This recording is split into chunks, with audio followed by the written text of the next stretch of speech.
చెడుపై మంచి సాధించిన విజయానికి గుర్తుగా జరుపుకునే విజయదశమి పర్వదినాన్ని జిల్లాలో ఘనంగా జరుపుకున్నారు. 9 రోజుల పాటు నవరాత్రుల్లో అమ్మవారికి ప్రత్యేక పూజలు అందించిన భక్తులు దసరా పండుగను వైభవంగా జరుపుకుంటున్నారు. ఇక జిల్లా కేంద్రంలోని తస్నాపూర్ మైదానంలో హిందూ సమాజ్ ఉత్సవ సమితి ఆధ్వర్యంలో వేడుకలు ఘనంగా నిర్వహించారు.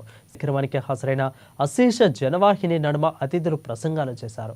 వేద పండితుల మంత్రోచ్చరణల నడుమ సెమీ చెట్టుకు ప్రత్యేక పూజలు నిర్వహించారు. అనంతరం భారీ రావణ ప్రతిమకు నిప్పంటించారు. ఇంతకంటే ముందు కూడా ఆకర్షణీయంగా వినాయక మండపాలను ఏర్పాటు చేసిన నిర్వాహకులను బహుమతులు ప్రదానం చేసి వారిని అభినందించారు.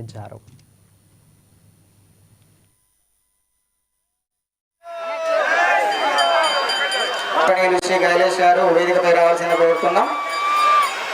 గోండు భాషలో పండుగ మహాభారత్ కథ మరి సరళంగా అందరికీ అర్థమయ్యే రీతిలో మాతృభాషలో గోండు భాషలో వారు రాయడం జరిగింది. వారికి ఉత్సవం తరఫున సత్కారం చేయడం జరుగుతుంది.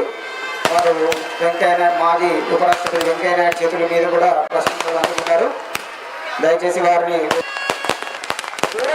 దయచేసి అలాగే పోలీస్ శాఖలో విశిష్ట కూడా వేదికకు కోరుతున్నాం. మానవ సేవ ముగ్గురు